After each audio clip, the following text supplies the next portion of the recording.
આપણે કેટલી વાર એવું જોતા હોઈએ કે દાન પુણ્ય કરતા લોકો ઘણા બધા આપણને સમાજમાં જોવા મળતા હોય છે.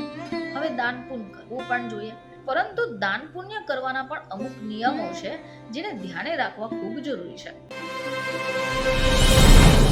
નમસ્કાર દર્શક મિત્રો, ખબર છે .com ની અંદર હું દ્રશ્ય નાયક આપ સૌનું સ્વાગત કરું છું. આપણે કેટલી વાર એવું જોતા હોઈએ કે દાન પુણ્ય કરતા લોકો ઘણા બધા આપણને સમાજમાં જોવા મળતા હોય છે. હવે દાન પુણ્ય કરવું પણ જોઈએ, પરંતુ દાન પુણ્ય કરવાના પણ અમુક નિયમો છે જેને ધ્યાને રાખવા ખૂબ જરૂરી છે. હવે દાન અને દક્ષિણા કરવાને પુણ્યનું કામ માનવામાં આવે છે. દાન કરવાથી પુણ્યમાં વૃદ્ધિ થાય છે અને અનેક જન્મો સુધી દાનનું ફળ તમને મળે છે. મૃત્યુ બાદ પણ દાનનું ફળ તમને સ્વર્ગની પ્રાપ્તિ કરાવે છે. પરંતુ દાન દક્ષિણા કરવાના અમુક નિયમોને જાણવા પણ ખૂબ જરૂરી છે. જો ગરીબ હોવા છતાં પણ દાન કરે તો ભારે પડી શકે છે. હવે આ કારણસર જો તમે આર્થિક રૂપે સક્ષમ હો તો જ દાન કરવું જરૂરી છે.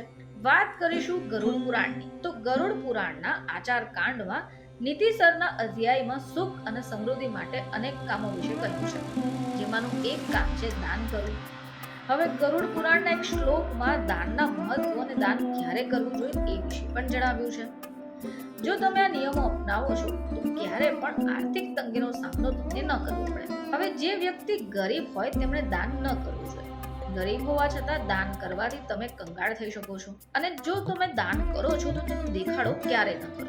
સામર્થ્ય હોય એટલું જ દાન કરવું જોઈએ. અનેક પરેશ જો તમે વધુ પડતું દાન કરો છો તો એ પણ તમને ભારે પડી શકે. શાસ્ત્રોમાં પણ કહ્યું છે કે કોઈ પણ વ્યક્તિ પોતાની આવકનું 10% જ દાન કરવું જોઈએ. જો વ્યક્તિને ખરેખર જરૂર હોય તે જ વ્યક્તિને દાન આપો, તે જ દાન કરવાનું પુણ્ય તમને પ્રાપ્ત થાય છે. હવે ગરુડ પુરાણમાં સુખી જીવન માટે પણ અમુક બાબતોનો ઉલ્લેખ કરાયો છે, જેમાં પહેલું છે ધન હોય તો કંજૂસ ન બનવું જોઈએ. દાન કરવા માટે જો તમે સક્ષમ હોય તો ગરીબ અને જરૂરિયાતમંદ વ્યક્તિઓની મદદ કરવી જોઈએ. બીજું છે તમારા બાળકને સંસ્કારી બનાવવું. માતા પિતા બાળકને સારા સંસ્કાર આપવા જરૂરી છે. આ જ કારણસર સારા કર્મ અને વિચાર સાથે બાળકોનું પાલન કરવું જોઈએ. ખુદના લાભ માટે અન્ય લોકોનું નુકસાન ક્યારે ન કરવું જોઈએ, જેનાથી તમે પાપના ભાગીદાર બનો છો. વાત કરીએ અધર્મી લોકોની, તો જેવો સંગ તેવો રંગ. જે વ્યક્તિ અધર્મી હોય અથવા તો ધર્મ સાથે લેવા દેવા જ ન હોય તેવા લોકોની દોસ્તી ક્યારે ન કરવી જોઈએ. અધર્મી અને ખોટા વ્યક્તિની સંગત પણ ક્યારે ન કરવી જોઈએ. આ પણ તમને પાપનો ભાગીદાર બનાવે છે.